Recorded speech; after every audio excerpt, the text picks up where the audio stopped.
Hello and good afternoon. Thank you so much for joining us for this Achates live session on Thursday, the 10th of March. Today, we're going to be discussing working with trustees and specifically involving your board in fundraising.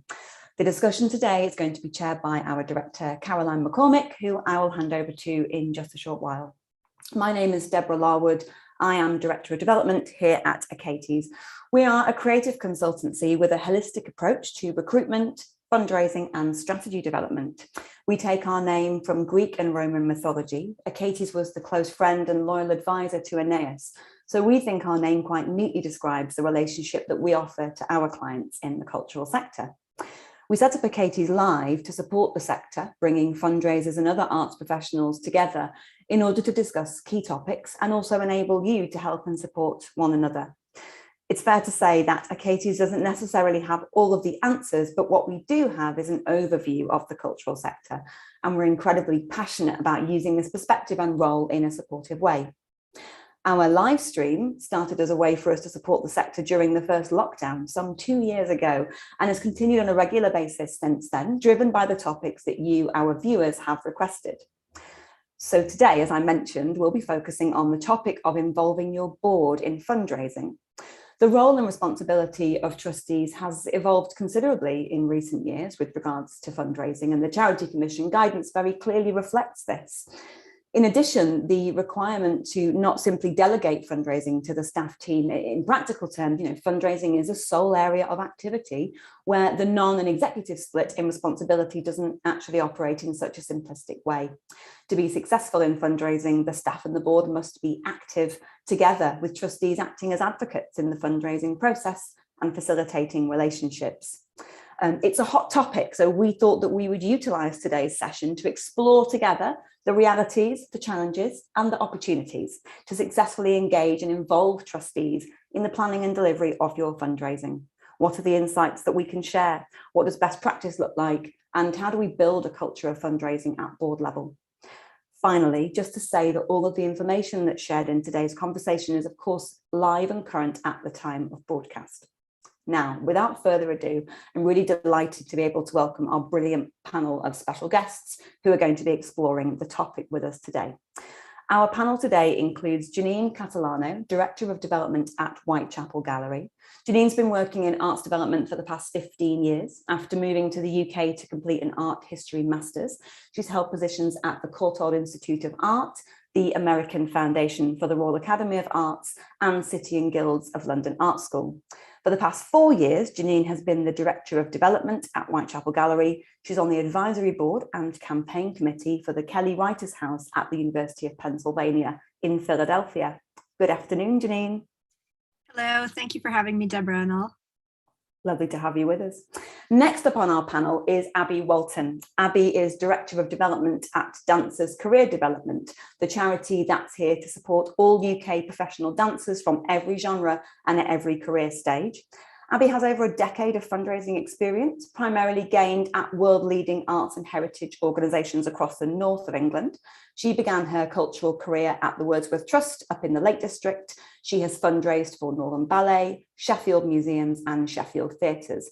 Abby has also served as a trustee for Arts on the Run for 4 years, supporting artists with a history of migration or seeking sanctuary. Abby's also a committee member and the RAISE ambassador for the Chartered Institute of Fundraising's Sole Fundraisers Special Interest Group. Great to have you with us, Abby. Hello, thanks so much for inviting me to join the session. Thanks. Fabulous. And third up in our lineup today is Kath Russell. Kath is Head of Development at the Halle and Director of Strategic Development at Leeds Playhouse. Kath is an experienced fundraiser across all headings, beginning her career with Arts and Business in the North, working for many organisations such as Royal Liverpool Philharmonic, the Royal Exchange Theatre, FACT Liverpool, Shakespeare North Playhouse, and the UK Centre for Carnival Arts in Luton. Most recently, as I say, Kath's been working with the Halle Orchestra. She's actually headed up the fundraising there for almost 20 years to complete 2 phases of the award-winning Halle St Peter's project in Ancoats, Manchester, which opened in November 2019. Kath also led a 3-year capital fundraising campaign to deliver a wholesale refurbishment of Leeds Playhouse, which reopened in October of 2019. And Kath still supports fundraising activity at the Playhouse too. Great to have you with us, Kath. Hello, everyone. It's lovely to be here. Thank you.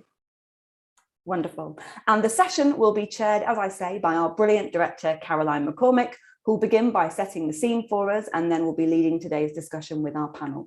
I'll be back to join you at the end with some questions from the audience. So please, as the conversation is unfolding, do add those into the chat. And our General Manager, Victoria, will be ably manning our chat function so that I can pick those questions up and bring them to our panel towards the end.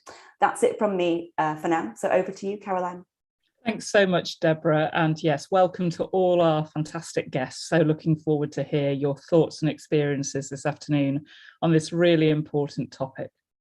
So voluntary income to the cultural sector may represent just 2% of the charitable sector as a whole. But it's in relationship fundraising that we as a cultural sector have prided ourselves on punching above our weight, and developing a fundraising culture in your organisation is, as the work we did with BOP Consulting over 6 years with Arts Council England on the Catalyst and then Catalyst Evolve programmes with over 500 arts organisations evidenced, one of the key factors essential to fundraising success. Yet, working with our boards and developing a culture of fundraising for many of us still remains a challenge. There's a half-day building a fundraising culture workshop for boards of trustees that we developed from the work we did on the Catalyst and Catalyst Evolve programmes, which I've now given myself well over 100 times, which is fundamentally about creating a space for reflection for boards and their staff to reflect on their feelings about fundraising and perhaps to seek to change their perspectives on it.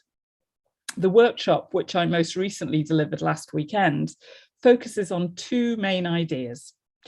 Firstly, that we need to develop a better understanding of the cultural policy landscape in which we're operating, and that it's really important to be aware of the context that art and culture only became charitable in the 1990s, and that the historic context of state funding for the arts means that we don't generally in the UK perceive art as what we think to be traditionally charitable. And secondly, that if you think that fundraising is just about asking for money, well, it probably is a bit uncomfortable if that's what you're doing. I always argue that money is simply a tool to enable shared change we and the donor want to bring about, and that as fundraisers, our job is to help identify and inspire that shared change, that reason to give. At the end of the workshop, we practice making an ask. We ask each other for a sum towards one of the charities projects. And something that perhaps in the session I've become clear that the trustees feel particularly passionate about. And it's always amazing to watch people who at the outset of the session have told me how they're terrified or hate fundraising or just don't want to be engaged in it, turn to their colleagues or their staff team members and share their passion for something and communicate their value of belief in the cause and to ask for that change to come about. But powerful as we have found that workshop to be, it's really only the beginning of the journey to getting your board on board, and ways of working with boards and committees are rapidly evolving and new models are emerging. And I am so delighted to be able to welcome this afternoon a real panel of fundraising experts who are going to share with us their experiences and best practice models, as Deborah said, to addressing this really knotty issue that so many of us share. So, if I may, I'd love to come to each of you one by one, just to give us a little bit of your perspective from your own experiences in this issue and perhaps your experiences of addressing it. Abby, perhaps I could come to you first, if I may. Of course, thank you. Hello. So I joined DCD back in October. So it's 2 board meetings ago. But involving the board in fundraising has already generated some quick positive results. And I'm really excited about that journey that we're beginning together. So just a brief note on who we are. DCD has been supporting dancers to develop sustainable careers for nearly 50 years through coaching, mentoring and retraining bursaries. We partner with 6 ballet companies to support company ballet dancers, and we fundraise so that we can support freelance and independent dancers from all genres. So that includes, but is not limited to, commercial, musical theatre, South Asian, hip hop and dance of the African diaspora. So our fundraising focus is on growing our Trusts and Foundations programme and building our individual giving, so including with DCD alumni and with major donors. So before DCD, I led the fundraising team at Sheffield Theatres. So I moved from a big organisation with a big presence and deep roots in one city, one place, and also lots of rich audience data to drive individual giving, to a smaller charity where I'm currently the sole fundraiser and working nationally and without a public venue. So I immediately felt like I needed the support of the board and their networks more urgently than I ever had before. So as Deborah was saying, as part of good governance, it is worth saying that trustees do, of course, have responsibility for fundraising, even when it is delegated to the staff team. And at DCD, fundraising is a standing agenda item at every board meeting, and I'm always invited to be part of that conversation. So rather than the board setting fundraising targets from the top down to fill a gap, I'm able to propose fundraising targets to the board. So yes, they're based on needs, but also on fundraising prospects and the opportunities that we have. So before my first DCD board meeting, I was quite nervous, and I think it can be nerve-wracking, feeling like you're reporting back on your plans, on your results, and wanting to demonstrate your competence and to make a good impression. And I was talking to a coach in the lead up to this first board meeting, and she just said, "Oh yes, but what do you need to get out of the meeting? What do you need from your trustees?" And I think she's so right to say that, because your board can be your strongest allies and your best collaborators. And after that conversation, I actually restructured my whole presentation that I'd prepared for my first board meeting, and I made 2 really direct asks on my final slide. So the first was about utilising their networks, which I knew I really needed. But I made that ask concrete and also time limited.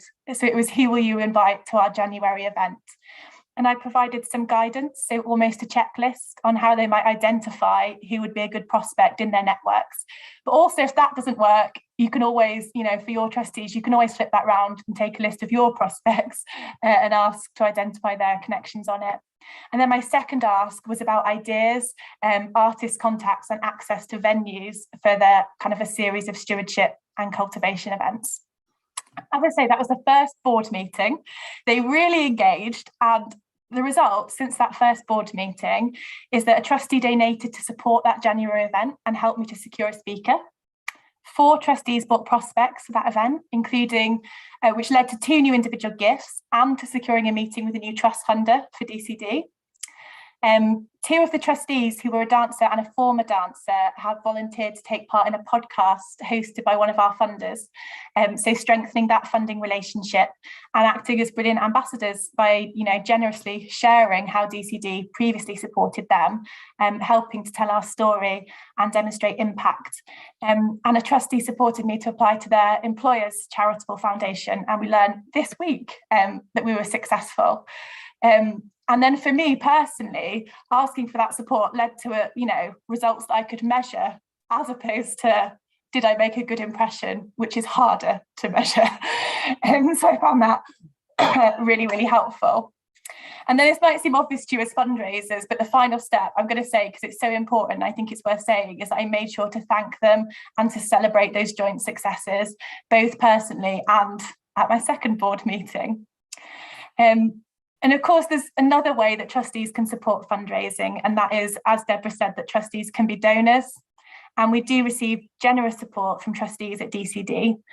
I think sometimes in my career, I've encountered a concern or some pushback about asking trustees for financial support, some nervousness that they're already being so generous with their time and their expertise, which of course that's true.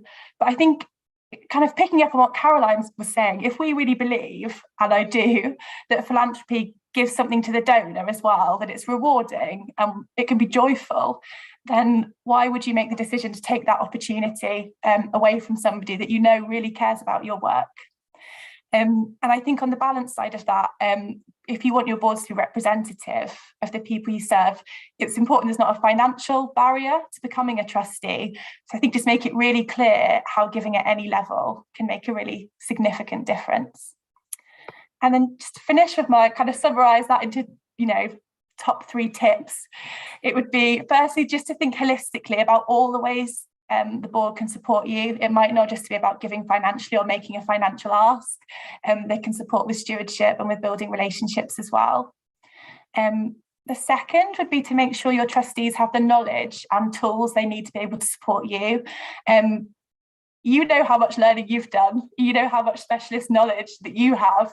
So even the most accomplished board member, who's got the highest level of success in a different field might, not be an expert fundraiser overnight. So help them. And then finally, just be really clear about what you need and don't be afraid of asking directly for help. Thank you. Thank you, Abby. There's so many great tips and pieces of advice in there, but beautifully summarised at the end. And I really want to pick up on 2 things, if I may. The first of which is the fact that fundraising, obviously I talked about asking for money, but obviously that's just one very little part of the process. And what's lovely is how you clearly mobilise people in a range of ways.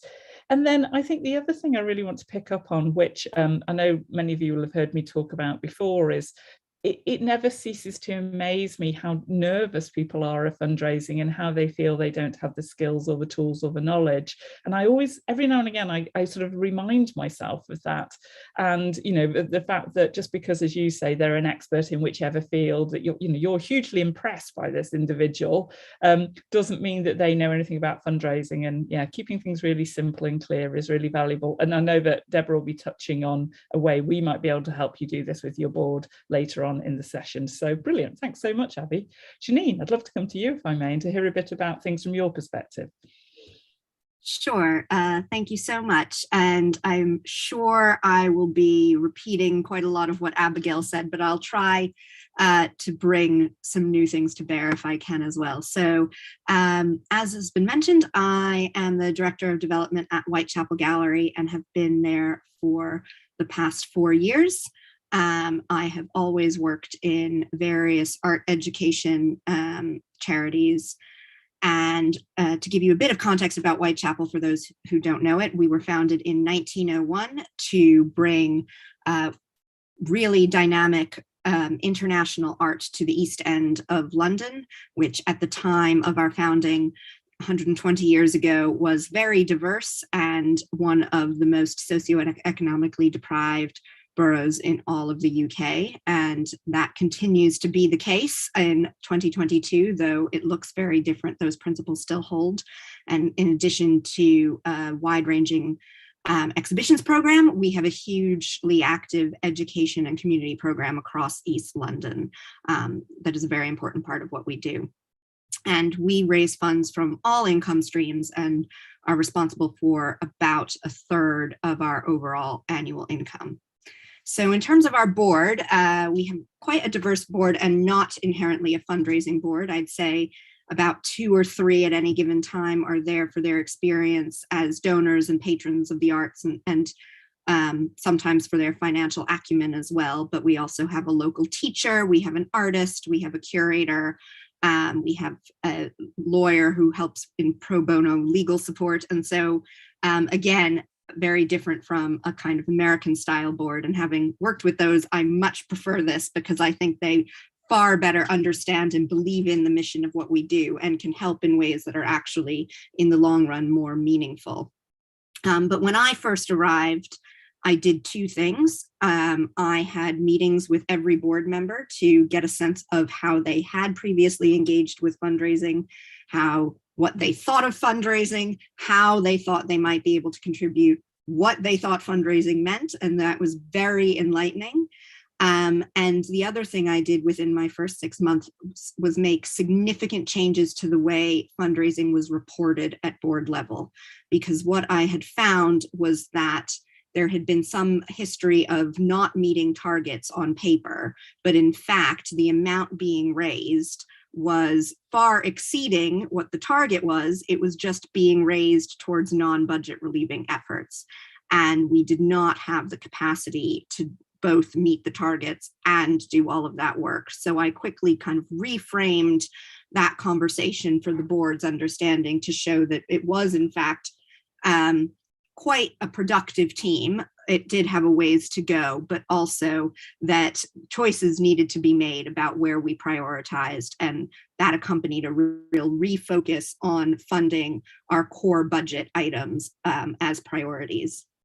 And then about a year into the role, I launched a campaign called Towards Tomorrow, which was in effect a business as usual campaign and reframing our current offer and what we do. And really, that was my opportunity to engage the board in a serious way.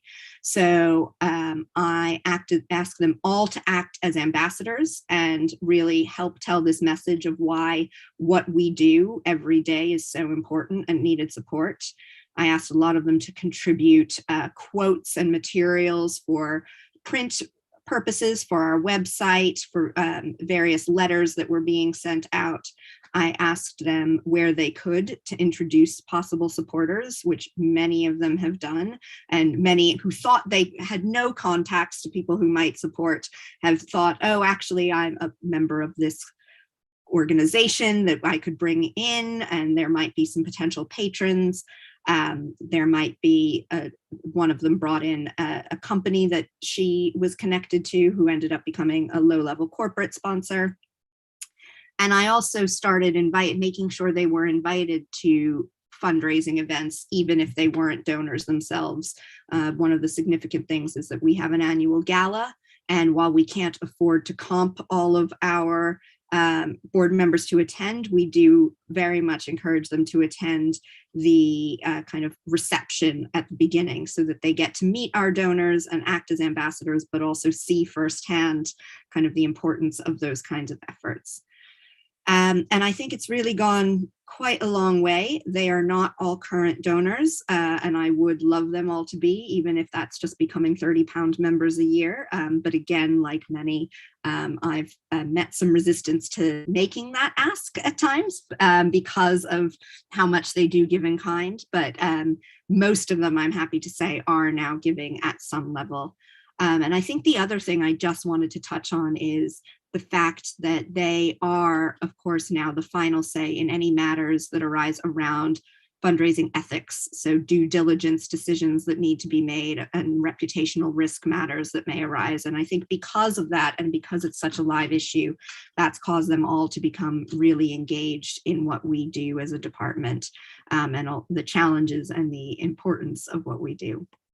So I think I'll stop there, and I'm not summarizing it as beautifully as Abigail, but it's a group that I really enjoy working with, have developed very strong relationships with, and think are really critical to what we do, both in their direct cash donations, but just as much in the other ways that they can be involved.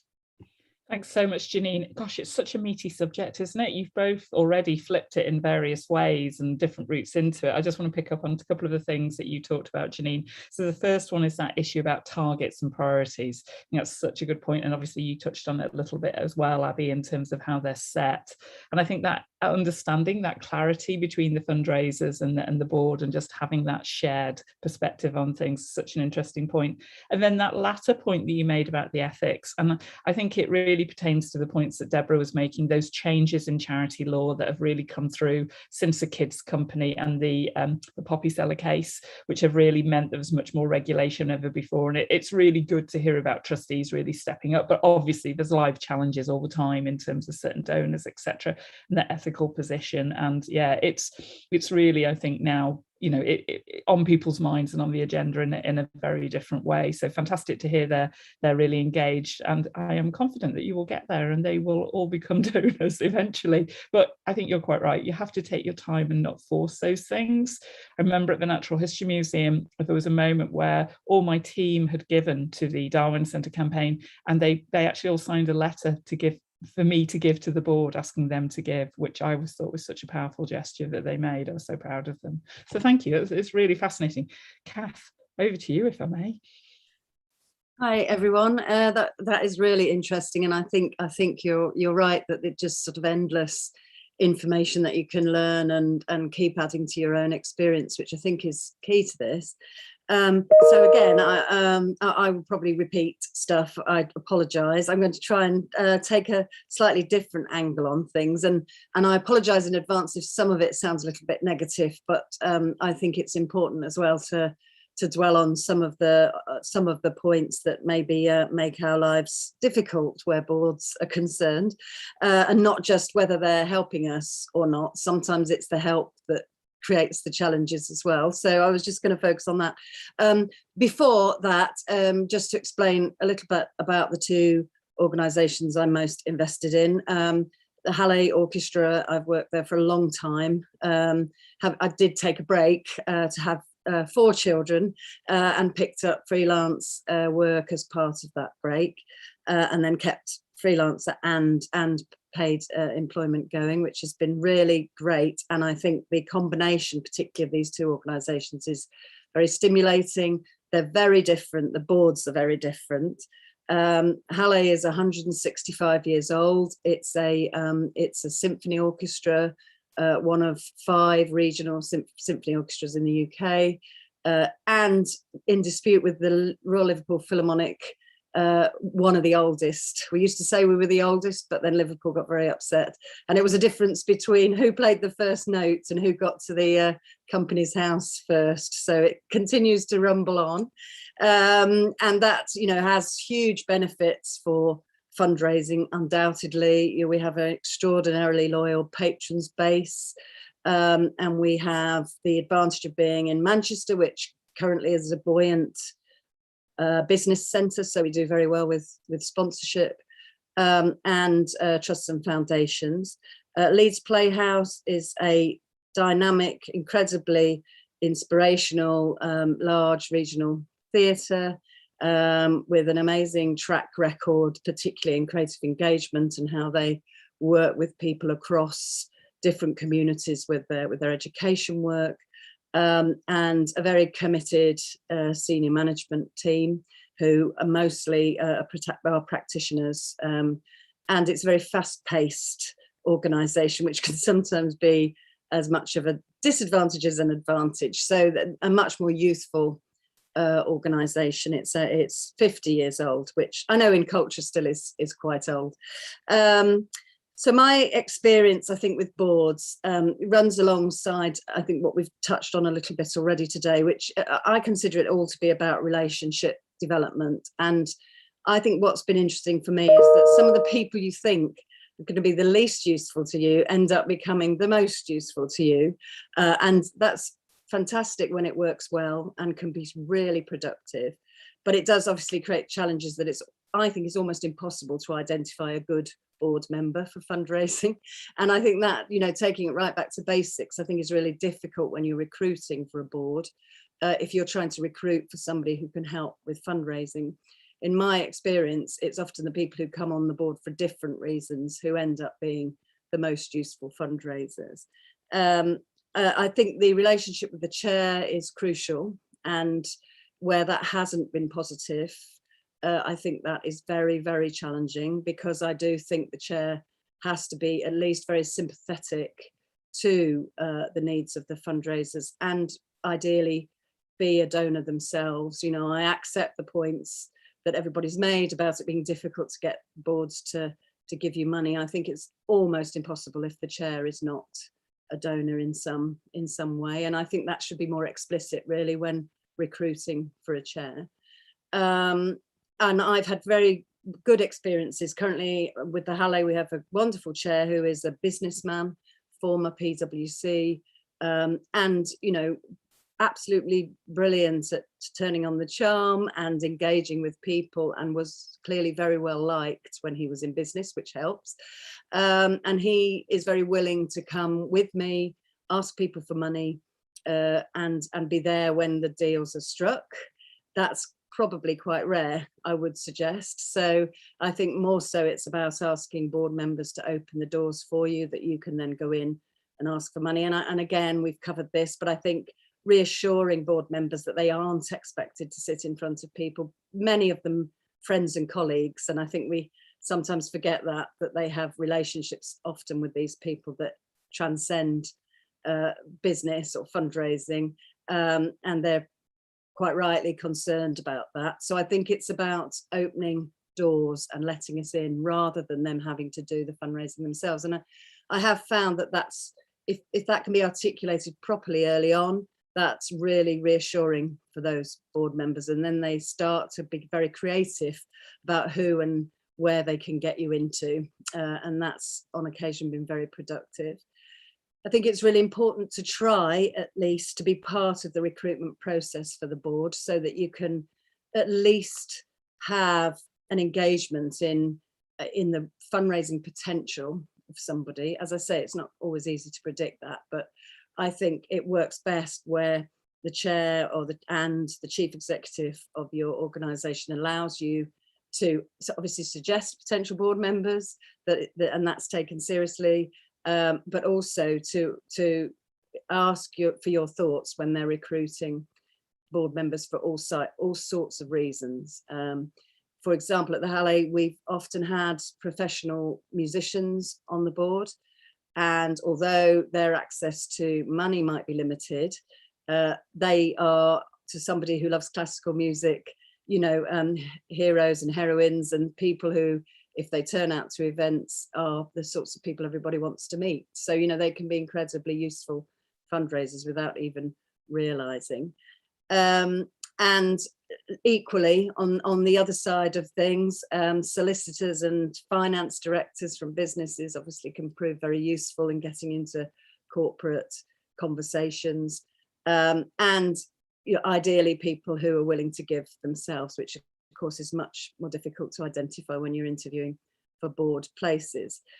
One of the conversations I always try to have with the board, though, around their own donation is that, you know, we all know the theory of fundraising, and some of it is best consigned to the theory books. But I think one piece of theory that's really, really important is that it's so hard to fundraise if you're not giving yourself. And I think until you point that out, it's not necessarily obvious to people coming onto the board. And I think the argument that they give of their time, I find I have limited sympathy for that. I think that is what you agree to do when you join a board. I'm not sure that's what carries you through fundraising conversations. You know, I think I'm challenged by that. And as has been said already, there are ways to give that is quite small level, but just that sense that you're willing to contribute of your own money, I think is really important if you're going to be engaging with people who are potentially going to give much more. It's about leading by example, I think, which is very, very important. I think just on a couple of the negatives, and I don't want to be the old doom monger, I try not to be, but I think with some of the bigger organisations like the Halle, there's a danger that people want to be on a board for the wrong reasons. You know, it's a kind of social mobility, potentially something very useful to have in your own armoury. And that can be very frustrating. It feels as if it's a very one-way street when that happens. It doesn't happen often, but I think I would imagine with some of the big London national companies, it happens more frequently. And I think that is pointing when you think you've got a board member who's going to be really useful for you. I think managing expectations is really crucial. I'm sure we've all experienced those board meetings where somebody has the brilliant idea of a free concert, you know, where all the musicians are going to give you their time for free, and you're going to make as much as Live Aid did in whenever it was. And I've sat through so many of those conversations. It's starting to wear thin, and actually managing what people's expectation of fundraising is, I think, is challenging. You know, the glamorous events, as we all know, is not where you make your money. It's sitting in a slightly darkened room writing trust applications or proposals. And, you know, I think boards often have to be educated on that, because I think they home in on many of the fundraising techniques that can be the least rewarding. And I've found that they keep coming back to us as well. So if there's a disappointment on a trust application, the response is, well, I suggested you should do a fabulous ball in the heart of Cheshire with, you know, nobody being paid, and that seems to hang there as the solution, even though it's quite clearly not. So I think, you know, the idea of trying to manage expectations is one that you could sort of need to do early on. And I think, you know, some of the other ideas expressed today about managing the messaging, giving the board targets, giving the board timelines, I think is a really good way of doing that, so that you don't get thrown these kind of duck eggs, really, that you then have to try and explain your way out of, and you always sound like you're just avoiding hard work, which is really, really frustrating situation. I think one of the challenges we are having, certainly well, at both organisations, is kind of the diversity of our boards, and I know that's a challenge that is occupying a lot of minds at the moment, and it's difficult. I think an affection for the art form is important, but I also think it's important to tailor your board so that it is much more representative of your audience, and that's not always an easy thing to do. I think messaging around fundraising is also important. And I don't know if this is a challenge that's that other people have felt, but I want to be quite careful about how we manage the relationships with donors, and often boards will home in on the largest donation as being the one that's the most significant, and yet actually you could have worked for years and years and years on a relationship that's delivering much less in cash, but for whatever reason is much more significant in terms of value, or changing hearts and minds, or engaging with a new type of funder. And I think it's really important that the board understand those different categories, especially in current climate, when obviously everybody is looking at figures in a very forensic way, and we need to not lose the creative side of fundraising,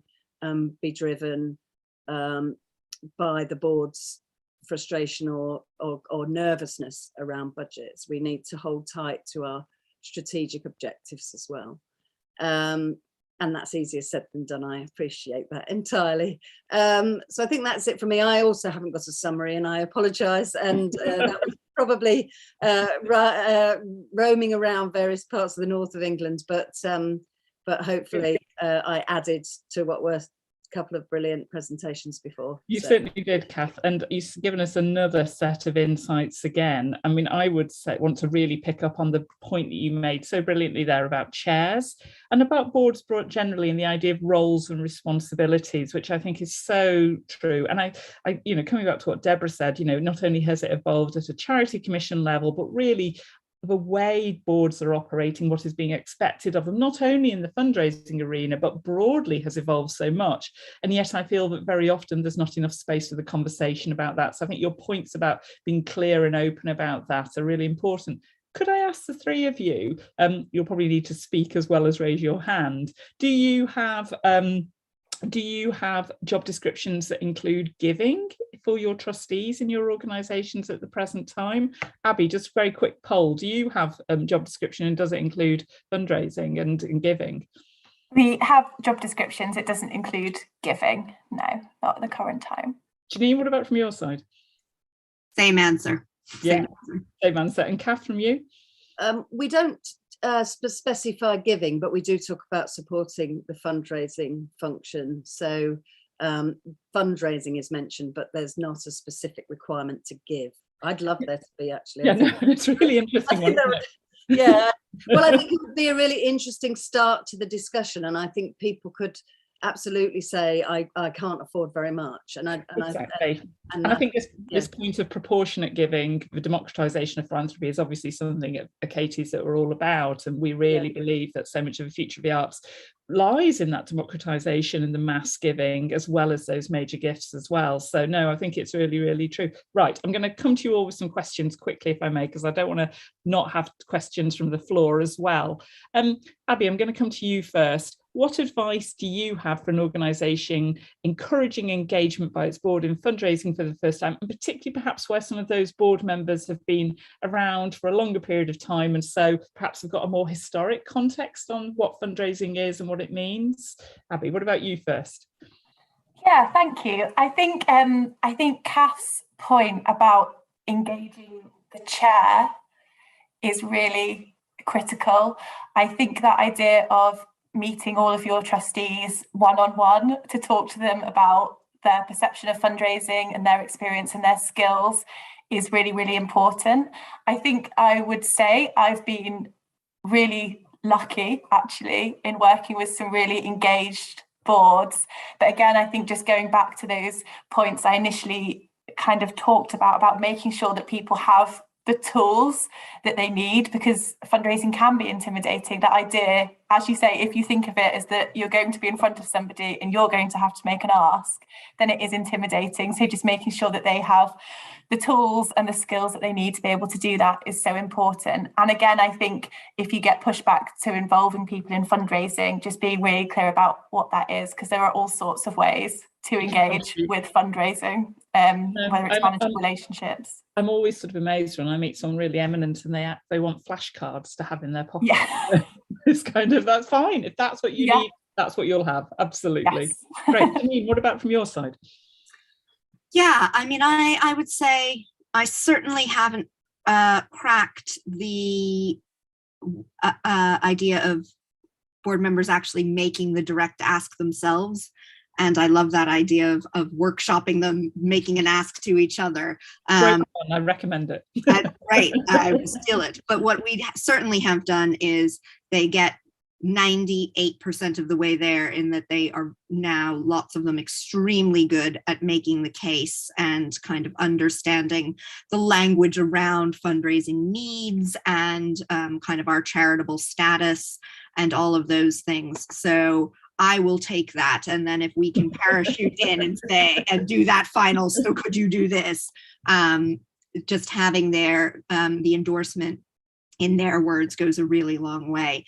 And it is a bit complicated, because while I am somebody who believes fully in 100% board giving, and that can be £10 a year, I also think it's really important that the board doesn't see my role as kind of the pickpocket who's always going to come behind them and just be asking for money. And I like to think that's not the role I have with them. And, you know, if they can't give, that's totally understandable. And we know that they can support in other ways. So it is a tricky one. And that's why, while I would really like it in some ways to be in a job description, I would hate for that to put some people off who might be able to be really engaged in those efforts, but would feel guilty for or not able to participate in a board because they feel they can't commit philanthropically. So I guess that's a long-winded response and not directly answering your question, but I feel lucky in that the board is supportive, and I think having those conversations around why we have to prioritize certain things over others has been very important and helpful. And I think you bring such an interesting perspective, Janine, you know, having worked at both sides of the pond and seeing those very different ways in which boards operate. In a way, I feel that you've got quite a unique insight into saying, okay, I actually really do value those things and I want to make sure they're celebrated as well. So no, it's great to get those different perspectives. Yeah.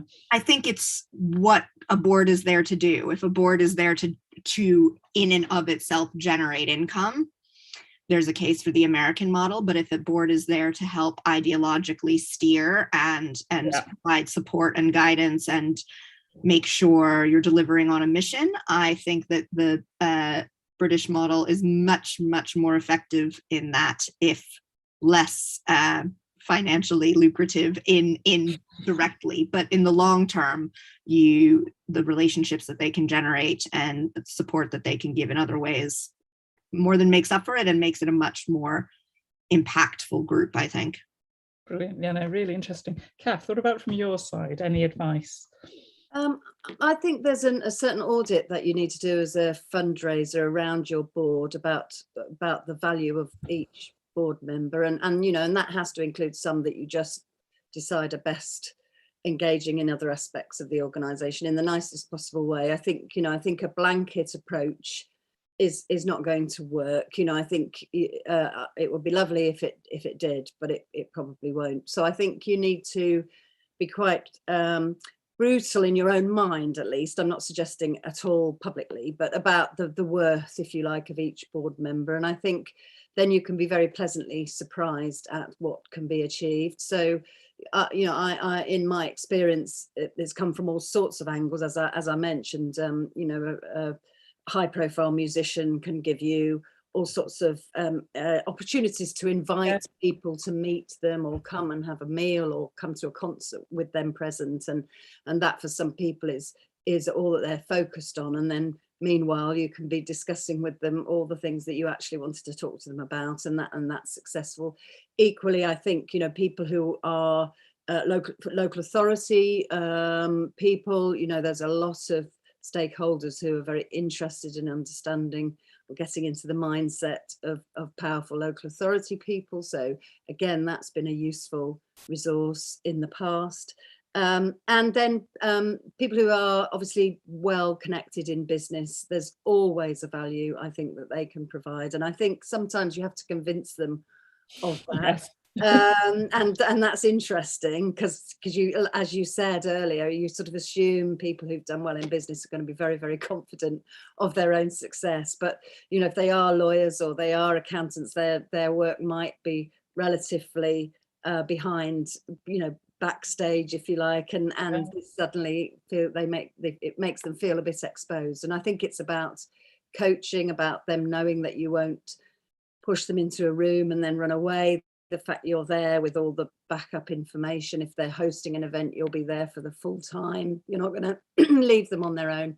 And I think it is about being quite brutal about who you are willing to do that for and with. And you will inevitably have a core group of board members who become valuable. And I think trying to make everyone on the board valuable is just going to be frustrating. And very, very difficult to achieve, I think. And, you know, it leaves the other people free then to be doing or contributing the things that they can contribute to as well. And you're not taking them into difficult territory.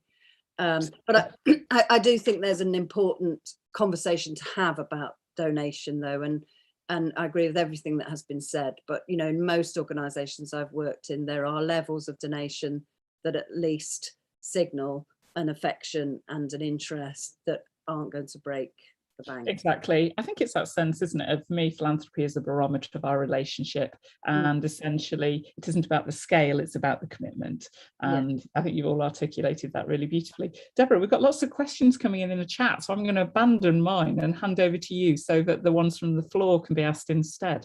Great, thanks so much, Caroline, and thanks all of our fantastic panel. What an interesting and open insight into the opportunities, some really brilliant approaches and some really important considerations, I think, for engaging trustees in fundraising. We're really interested to hear from attendees who are watching as to what tools you'd find really helpful to support you in involving trustees in fundraising. So please do add those into the chat. As Caroline says, though, we've had some brilliant questions coming through.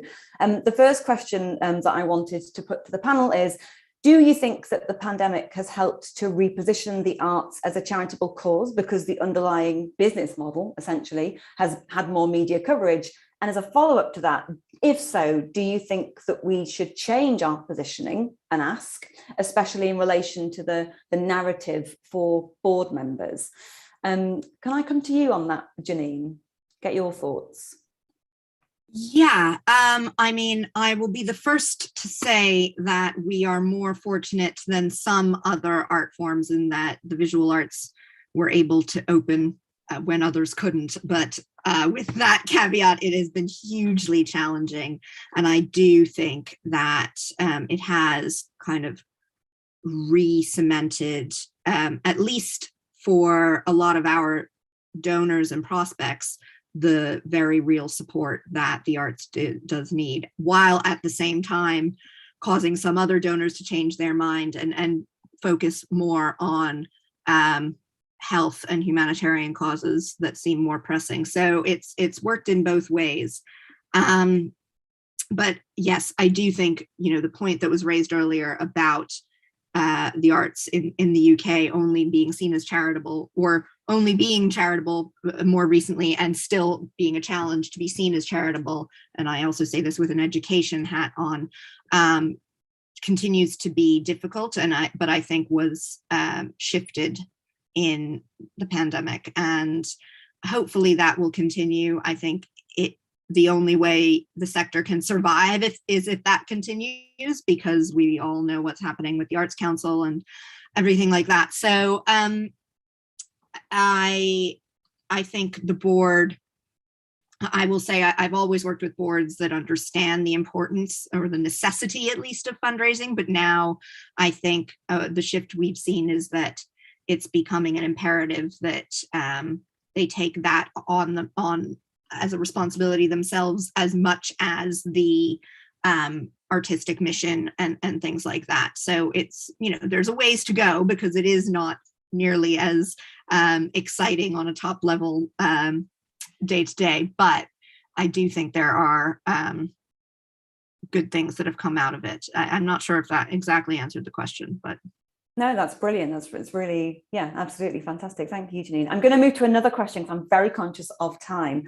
This question is, I'd love to hear the panel's thoughts, guidance, or advice on how to recruit new board members to support ambitious fundraising targets. So interesting. I know before we talked about those sort of top-down targets that are unrealistic, but what would your advice be for recruiting board members that could come in and be ambitious with and for your organisation? Abby, can I come to you on that one, please? Yeah, of course. Hi. I think it's interesting, actually. It's quite pertinent for us. We are in the process of, or we're about to start recruiting for a new chair. So it's something that we're thinking about what's important.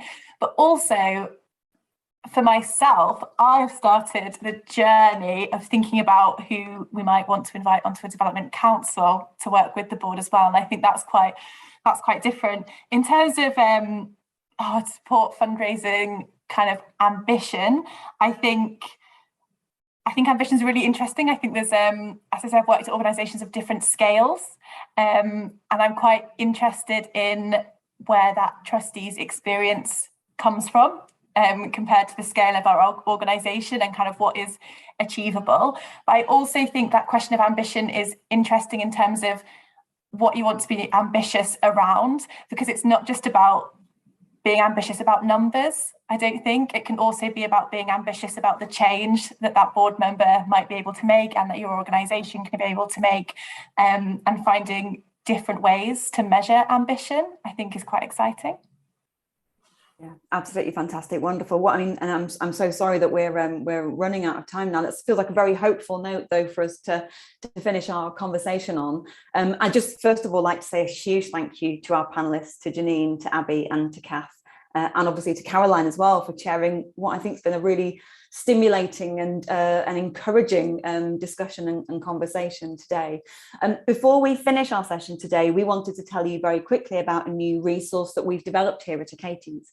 Last year, we began to work with a number of our clients around the upcoming MPO process, and a lot of that work is focused around running workshops and sessions with staff and boards in readiness for preparing future business plans and their applications, of course. And what we found was that there were varying degrees to which staff and trustees had that shared understanding of who their key and target audience segments were, the types of value that their work was driving, and their logic for decision making. So we are introducing a new resource, which is very much designed to be a board decision framework. It's a one-page resource. It can be a top sheet for board papers, and it will serve as a crib sheet, all those sort of on those core pillars, and essentially a lens through which to view an organisation's challenges, its opportunities, and overall, essentially, to ensure that all decisions are being made on that shared basis. So I'm really pleased to say that we're going to be sending out that resource to everyone as a mailing after today's session. I should say that if you happen to be watching this back at a later date and you haven't got a copy, then please do get in touch. Finally, as you know, here at Achates, we're here to offer a range of different services, from recruitment, fundraising, and strategy and organisational development. So if you're interested in discussing how we might be able to support you, or if you'd just like to speak to a member of the team, then please do just drop us a line at info@achates.org.uk. Finally, just to note that our next Achates Live event will be on Thursday, the 14th of April. There'll be more details to follow about that soon, so do keep an eye on your inboxes. It just remains for me to say thank you so much again for joining us, and we look forward to seeing you back here in April. Bye for now. Thank you. Thanks so much. Bye, everyone.